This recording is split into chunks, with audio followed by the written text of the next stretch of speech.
want to say something? Vijay, you are going to be chief minister. Vijay, you are going to be chief minister now.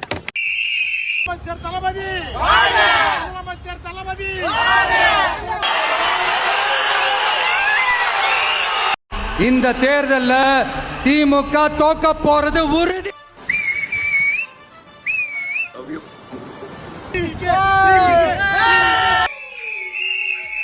அரசியல் இனி ஒரு குடும்பத்தின் சொத்தல்ல, அது மக்களின் பலம். இலங்கை மற்றும் தமிழக அரசியல் வரலாற்றில் வாரிசு அரசியலுக்கு முற்றுப்புள்ளி வைத்து புதிய சரித்திரம் படைத்த மக்கள் நாயகன் விஜய். தமிழக அரசியல் வரலாற்றில் மிகப்பெரிய திருப்புமுனைகளை ஏற்படுத்திய பேரறிஞர் அண்ணா மற்றும் புரட்சித் தலைவர் எம்ஜிஆர் ஆகியோரின் அரசியல் எழுச்சியோடு தற்போதைய விஜயின் வருகையை ஒப்பிடுவது தவிர்க்க முடியாத ஒன்றாக மாறியுள்ளது. பேரறிஞர் அண்ணா இந்தியா சுதந்திரமடைந்தது தொடக்கம் தமிழ்நாட்டில் அசைக்க முடியாத சக்தியாக இருந்த தேசிய கட்சியான காங்கிரஸை வீழ்த்தி 1967 திராவிட முன்னேற்ற கழகத்தை ஆட்சியில் அமர்த்தியவர் அண்ணா. 1949 கட்சி தொடங்கி 18 ஆண்டுகள் கடுமையாக களப்பணியாற்றி இந்த மாபெரும் அரசியல் மாற்றத்தை அவர் உருவாக்கினார். இது தமிழக அரசியலில் இருமுனை போட்டியின் தொடக்கமாக அமைந்தது. புரட்சித் தலைவர் எம்ஜிஆர் திராவிட முன்னேற்ற கழகத்திலிருந்து பிரிந்து 1972 அண்ணா திராவிட முன்னேற்ற கழகத்தை தொடங்கிய எம்ஜிஆர் வெறும் 5 ஆண்டுகளில் ஆட்சியை பிடித்தார். உச்ச நட்சத்திரம் தனது திரை செல்வாக்கையும் மக்கள் மன்றத்தின் ஆதரவையும் கொண்டு பலம் பொருந்திய ஆளும் திமுகவை வீழ்த்தி அரியணை ஏறியது இந்தியா வரலாற்றிலேயே அதுதான் முதல் முறை. ஆனால் விஜய், பேரறிஞர் அண்ணாவும் சரி எம்ஜிஆரும் சரி தங்களது காலகட்டத்தில் ஒரு பிரதான பலம் வாய்ந்த ஆளுங்கட்சியை எதிர்த்து நின்று வெற்றி பெற்றனர். ஆனால் விஜய் 50 ஆண்டுகளுக்கு மேலாக தமிழகத்தை மாறி மாறி ஆட்சி செய்த திமுக அதிமுக என்ற இருவரும் திராவிட இமைகளை ஒரே களத்தில் ஒரே நேரத்தில் எதிர்கொண்டுள்ளார். கட்சி தொடங்கி 3 ஆண்டுகளுக்கும் குறைவான காலத்தில் பல தசாப்தங்களாக வேரூன்றி இருந்த திராவிட இருமுனை அரசியலை உடைத்து ஒற்றையாளாக ஆளுங்கட்சி அந்தஸ்தை நோக்கி அவர் நகர்வதும் அண்ணா மற்றும் எம்ஜிஆர் படைத்த வரலாற்றை விட ஆச்சரியமான மற்றும் அசுரத்தனமான ஜனநாயக புரட்சியாகவே அரசியல் விமர்சகர்களால் இது பார்க்கப்படுகிறது. தமிழக சட்டப்பேரவை தேர்தல் முடிவுகள் வெளியாகி வருகின்றன. தற்போதைய நிலவரப்படி தவேக 109, திமுக கூட்டணி 71, அதிமுக கூட்டணி 54 தொகுதிகளை வசப்படுத்தியுள்ளன. திமுக அதிமுக மாறி மாறி 2ஆம் இடத்திற்கு போட்டி நிலவிய நிலையில் தற்போது திமுக 2ஆம் இடத்தில் உள்ளது. தமிழ்நாடு சட்டப்பேரவை தேர்தலில் திமுக அதிமுக இரு பிரதான திராவிட கட்சிகளையும் பின்னுக்கு தள்ளி விஜய் தலைமையிலான தமிழக வெற்றிக் கழகம் 100க்கும் மேற்பட்ட தொகுதிகளில் முன்னிலை வகிக்கிறது.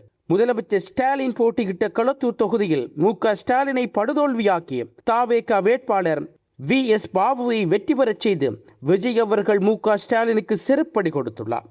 இந்த தேர்தல்ல திமுக தோக்க போறது உறுதி. அவரது அமைச்சரவையில் இடம்பெற்றிருந்த பலரும் தத்தமது தொகுதிகளில் பின்தங்கியுள்ளார்கள். தமிழ்நாட்டில் 76 ஆண்டுகள் வரலாறு கொண்ட திமுகவையும் 54 ஆண்டுகள் பழமையான அதிமுகவையும் பின்னுக்கு தள்ளி 3 ஆண்டுகளுக்குள் குறைவானதாகவே வயதான ஒரு கட்சி ஆட்சியை பிடித்திருக்கக்கூடிய சூழல் ஏற்பட்டுள்ளது.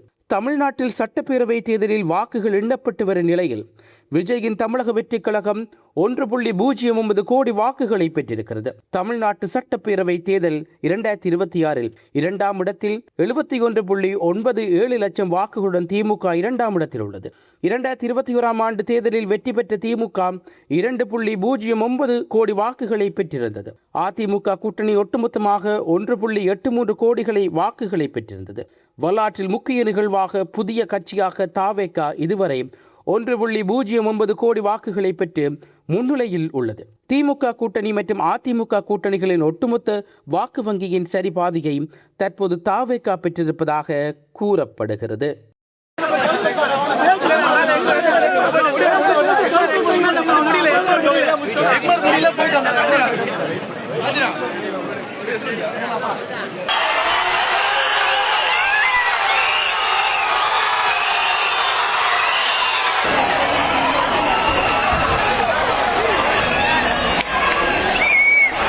மாலை 5:15 நிலவரப்படி 13 தொகுதிகளில் வெற்றி பெற்று 95 தொகுதிகளில் விஜய் தலைமையிலான தமிழக வெற்றிக் கழகம் முன்னிலை பெற்றுள்ளது. முதல்வர் ஸ்டாலின் தலைமையிலான திராவிட முன்னேற்றக் கழகம் 7 தொகுதிகளில் வெற்றி பெற்று 53 தொகுதிகளில் முன்னிலை உள்ளது.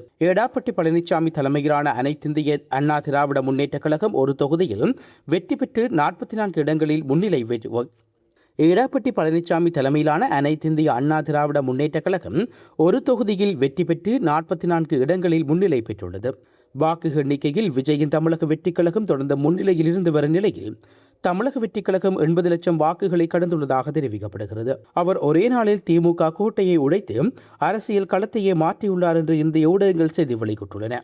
இந்நிலையில் 2026 சட்டமன்ற தேர்தல் முடிவுகள் நாம் தமிழர் கட்சிக்கு அதன் ஒருங்கிணைப்பாளர் சீமானுக்கு மிகப்பெரிய அரசியல் பின்னடைவை ஏற்படுத்தியுள்ளதாக இந்திய ஊடகங்கள் தெரிவித்துள்ளன. குறிப்பாக காரைக்குடி தொகுதியின் வாக்கு விவரங்களை ஆராயும் போது தமிழக வெற்றிக் கழகத்தின் எழுச்சியும் எந்தளவுக்கு மற்ற கட்சிகளை பாதித்துள்ளது என்பது தெளிவாகிறது. தாவேக வேட்பாளர் பிரபு வாங்கிய வாக்குகளில் 4இல் 1 பகுதியை கூட சீமான் நெருங்க முடியவில்லை என்பது அவரது ஆதரவாளர்களிடையே பெரும் அதிர்ச்சியை ஏற்படுத்தியுள்ளது. தமிழக அரசியலில் பல தசாப்தங்களாக நீடித்து வந்த இருமுனை போட்டியை உடைத்து நடிகர் விஜயின் தமிழக வெற்றிக் கழகம் தற்போது 107 இடங்களில் முன்னிலை பெற்று முதலிடத்தை பிடித்துள்ளது. இந்த திடீர் மாற்றத்தால் ஆளுங்கட்சியான திமுக 51 இடங்களில் முன்னிலை பெற்று 2ஆம் இடத்துக்கு தள்ளப்பட்டுள்ளது. பிரதான எதிர்க்கட்சியான அதிமுக 39 இடங்களுக்கு 3 இடங்களில் உள்ளது. அரசு ஊழியர்கள், ஆசிரியர்கள் மற்றும் காவல்துறையினர் வாக்குகள் அடங்கிய தபால் வாக்குகளில் ஒரு புதிய கட்சி இவ்வளவு பெரிய முன்னிலையை பெறுவது இதுவே முதல் முறையாகும். தாவேகாவின் இந்த அசுர வளர்ச்சி குறிப்பாக நட்சத்திர தொகுதிகளில் அமைச்சர்கள் மற்றும் முன்னணி தலைவர்களின் பின்னடைவு ஆகியவையும் தமிழக அரசியலில் புதிய சதாப்தம் தொடங்கியுள்ளதாக நோக்கப்படுகிறது. மாற்றத்தை விரும்பும் வாக்காளர்களின் முதல் தேர்வாக தாவேகா உருவாகியுள்ளதாக இந்த தரவுகள் உறுதிப்படுத்தியுள்ளன.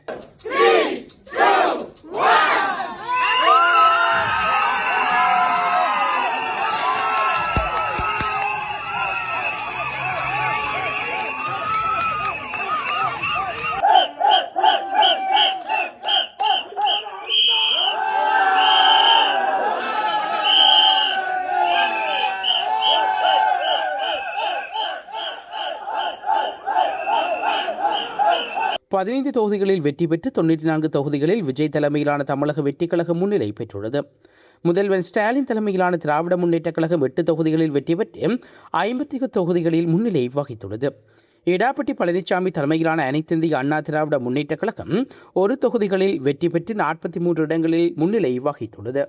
இவ்வாறான சூழலில் விஜய் தனது தேர்தல் பிரச்சாரத்தின் போது வழங்கிய வாக்குறுதிகளை அவர் முதலமைச்சராக பொறுப்பேற்றவுடன் போடும் முதல் கையெழுத்து எதுவாக இருக்கும் என்ற எதிர்பார்ப்பு எகிறியுள்ளது. மகளிருக்கு மாதம் 2500 உதவித்தொகை, பரந்தூர் விமான நிலைய திட்டத்திற்கு தடை, மாணவர்களின் கல்வி கடன் முழுமையாக ரத்து செய்யப்படும், அரசு பணிகளில் முறையான கால அட்டவணைப்படி தேர்வுகள் நடத்தப்பட்டு காலி பணியிடங்கள் நிரப்பப்படும், இளைஞர்களுக்கு பயிற்சி மற்றும் உதவித்தொகையுடன் கூடிய புதிய வேலைவாய்ப்பு திட்டங்கள், நெல் மற்றும் கரும்புக்கான குறைந்தபட்ச ஆதரவு விலையை உயர்த்துதல், விவசாயிகளின் பயிர்க்கடன்கள் தள்ளுபடி, பெண்களின் பாதுகாப்பை உறுதி செய்ய அஞ்சலை அம்மாள் விரைவு நீதிமன்றங்கள் அமைக்கப்படும், அரசு பேருந்துகளில் பெண்களுக்கான இலவச பயணங்கள் தொடர்வதோடு பாதுகாப்பிற்காக பனிக் பட்டன் பொருத்தப்பட்டிருக்கும், ஊழலற்ற வெளிப்படையான நிர்வாகம், முக்கியமான மாவட்டங்களில் அரசு நிர்வாகத்தை மக்களுக்கே கொண்டு சேர்க்கும் வகையில் வட்டார வாரியான குறைதீர் மையங்கள், இலவச உயர் சிகிச்சை மையங்கள் விரிவாக்கம், வீட்டு உபயோக மின்சார கட்டணங்களில் சலுகைகள் மற்றும் சீரமைப்பு என்றவாறு வாக்குறுதிகள் வழங்கியிருக்கின்றார். எனினும் தமிழ்நாட்டின் அடுத்த முதலமைச்சர் யார் என்பது தொடர்பாக உத்தியோகபூர்வ அறிவிப்பு வெளியாகும் என்றும் எதிர்பார்க்கப்படுகிறது.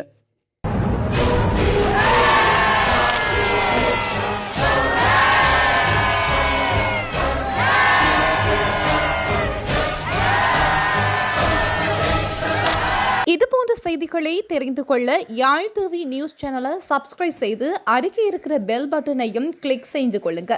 மேலும் இதுபோன்ற செய்திகளை உடனுக்குடன் தெரிந்து கொள்ள யாழ்டிவி.com எனும் இணையதளத்தின் வாயிலாக